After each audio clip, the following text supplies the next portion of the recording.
चंद्रयान-3 का आगे का पूरा प्लान आया सामने।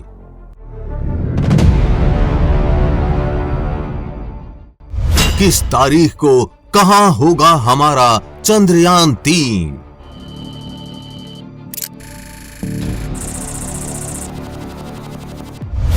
कैसे ध्रुव तारे से रास्ता पता कर रहा चंद्रयान-3?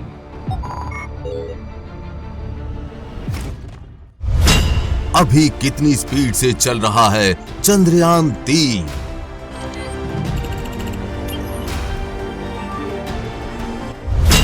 चांद पर जब उतरेगा चंद्रयान-3 तब क्या होगी स्पीड? और चंद्रयान-3 को उतरते वक्त रास्ते का पता कैसे लगेगा?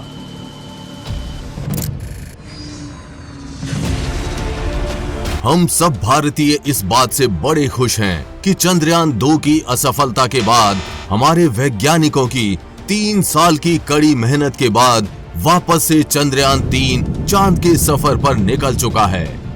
शुक्रवार 14 जुलाई को आंध्र प्रदेश के श्रीहरिकोटा स्थित सतीश धवन अंतरिक्ष केंद्र से इसका सफल प्रक्षेपण किया गया। पृथ्वी की कक्षा में चक्कर लगाने के बाद अब धीरे धीरे चांद की तरफ बढ़ रहा है, लेकिन सवाल ये है कि चंद्रयान-3 की अब स्पीड क्या है और वो अंतरिक्ष में कैसे आगे बढ़ रहा है।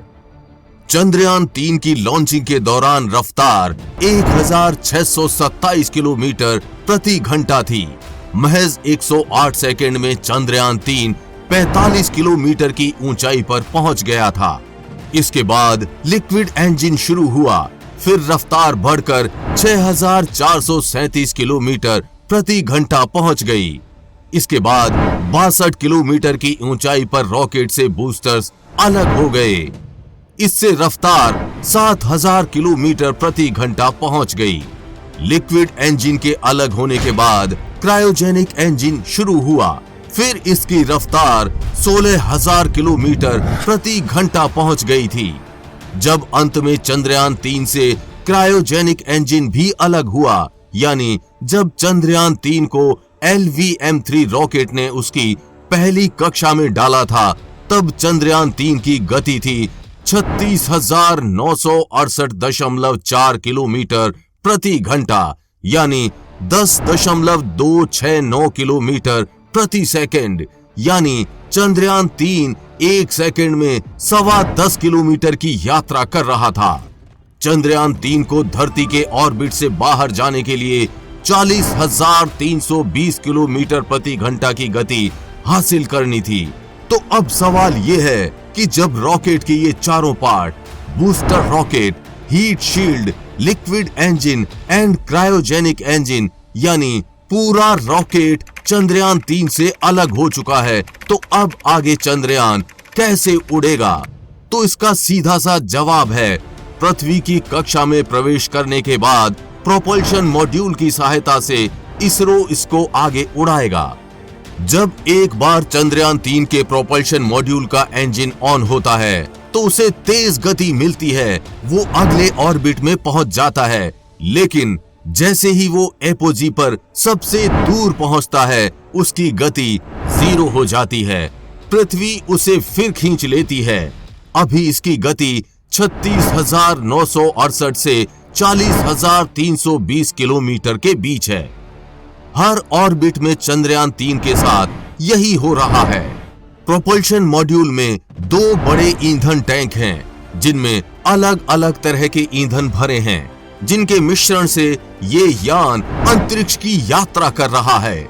चौथे ऑर्बिट तक चंद्रयान-3 धरती का एक चक्कर करीब 22 घंटे में लगा रहा था, लेकिन 5वां चक्कर हो सकता है और ज्यादा समय में पूरा करे। इसके बाद सीधे लूनर ट्रांजिट ट्रेजेक्ट्री में चला जाएगा। ये काम 1 अगस्त को किया जाएगा। अब जान लेते हैं आगे चंद्रयान-3 को चांद तक पहुंचने की इसरो की प्लानिंग। 1 अगस्त, इस दिन चंद्रयान-3 को लूनर ट्रांसफर ट्रेजेक्ट्री में डाला जाएगा, यानी वो चंद्रमा की तरफ लंबे हाईवे पर चला जाएगा, यानी ल्यूनर ट्रांसफर ट्रेजेक्ट्री LTT में। इस हाईवे पर जाने के बाद चांद तक पहुंचने में 5 दिन लगेंगे। 5 अगस्त, इस दिन चंद्रयान 3 चंद्रमा की पहली ऑर्बिट में प्रवेश करेगा। 6 अगस्त, इस दिन चंद्रयान 3 को चंद्रमा की दूसरी कक्षा में डाला जाएगा।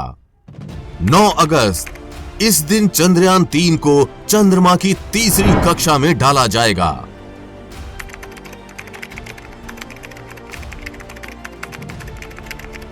16 अगस्त, इस दिन चंद्रयान 3 की चंद्रमा की ओर 5वीं ऑर्बिट मैन्यूवरिंग होगी। 20 अगस्त, इस दिन दूसरी बार डी ऑर्बिटिंग होगी। चंद्रयान 3 को 100 गुना 30 किलोमीटर के ल्यूनर ऑर्बिट में डाला जाएगा। 23 अगस्त, इस दिन शाम को 5:47 पर चंद्रयान 3 का लैंडर चांद की सतह पर उतरेगा। अब आपका सवाल हो सकता है कि ये चांद पर उतरेगा कैसे और इसकी तब स्पीड कितनी होगी। चंद्रयान 3 में laser and RF based altimeters, laser Doppler velocity meter लगे हैं। ये उसके इंजन को एक्सेलरेट या डी एक्सेलरेट करने में मदद करते हैं। ऑन बोर्ड कंप्यूटर तय करेगा कि कौन सा इंजन किस समय कितनी देर ऑन होगा, यान किस दिशा में जाएगा। लैंडिंग की जगह चंद्रयान 2 के ऑर्बिटर ने फिक्स कर दी है। हाँ, सही सुना आपने, चंद्रयान 2 का ऑर्बिटर। इस बार इसरो ने ऑर्बिटर नहीं भेजा है, वो चंद्रयान 2 के ऑर्बिटर का ही इस्तेमाल कर रहा है। लैंडिंग के समय धीरे धीरे थ्रॉटल कम करेंगे। 1 या 2 किलोमीटर की ऊंचाई पर आने के बाद करीब 15 मीटर प्रति सेकंड की गति से नीचे उतरेगा। आपकी जानकारी के लिए बता दें कि लैंडर के लेग्स 3 किलोमीटर प्रति सेकंड की स्पीड को बर्दाश्त कर सकते हैं। इंजन से निकलने वाले धुएं से बचने के लिए ऐसा किया जाएगा। अब यहाँ सवाल ये है कि चंद्रयान 3 कैसे आगे बढ़ रहा है। आखिर दिशा के बारे में कैसे पता कि उसे उस तरफ ही जाना है। आखिर कौन चंद्रयान की दिशा को निर्धारित कर रहा है। क्या चंद्रयान 3 में जीपीएस लगा है? तो आपको बता दें कि चंद्रयान 3 में किसी तरह का जीपीएस सिस्टम नहीं लगा है। असल में अंतरिक्ष में कोई जीपीएस सिस्टम काम ही नहीं करता। अब आपका सवाल होगा कि फिर सैटेलाइट्स और स्पेसक्राफ्ट कैसे अपना रास्ता जानते हैं। उन्हें कैसे पता होता है कि किस रास्ते पर किस दिशा में जाना है। वहां तो कोई सड़क भी नहीं बनी है। तो उसका जवाब है स्पेसक्राफ्ट में लगे स्टार सेंसर्स, जो इस काम में मदद करते हैं। चंद्रयान 3 में कई सारे कैमरे लगे हैं, स्टार सेंसर्स लगे हैं, जिनके माध्यम से वो अंतरिक्ष में दिशा पता करता है। इसके लिए वो ध्रुव तारे और सूरज की मदद लेता है।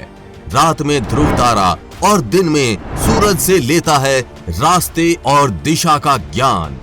असल में ध्रुव तारा, जिसे पोल स्टार भी कहते हैं, वो उत्तर की दिशा की ओर इशारा करता है। यानी आप उसकी तरफ जा रहे हैं तो आप उत्तर दिशा में जा रहे हैं। ध्रुव तारा सिर्फ जमीन पर ही नहीं बल्कि अंतरिक्ष में भी यात्रा के लिए बेहद मदद करता है। ये गहरे अंधेरे अंतरिक्ष में पृथ्वी से दिखने वाला सबसे ज्यादा चमकता हुआ तारा है। इसलिए इसके माध्यम से स्पेसक्राफ्ट्स या सैटेलाइट्स यात्रा करते हैं। रात में इससे मदद लेते हैं, जबकि दिन में सूरज की दिशा के हिसाब से आगे बढ़ते हैं। हम उम्मीद करते हैं कि आपको ये जानकारी अच्छी लगी होगी, और अगर आपका भी कोई सवाल है तो हमें कमेंट बॉक्स में लिखकर जरूर बताएं। हम अपनी वीडियो के माध्यम से आपके सवाल का जवाब देने का प्रयास करेंगे। चंद्रयान 3 पर आगे भी अपडेट्स आती रहेंगी, इसलिए अपडेटेड रहने के लिए चैनल को सब्सक्राइब करके बेल नोटिफिकेशन जरूर ऑन कर लें। वीडियो को लाइक शेयर करना ना भूलें। जल्द ही मिलेंगे ऐसी ही इंफॉर्मेटिव वीडियो के साथ। तब तक के लिए बी हैप्पी, बाय बाय।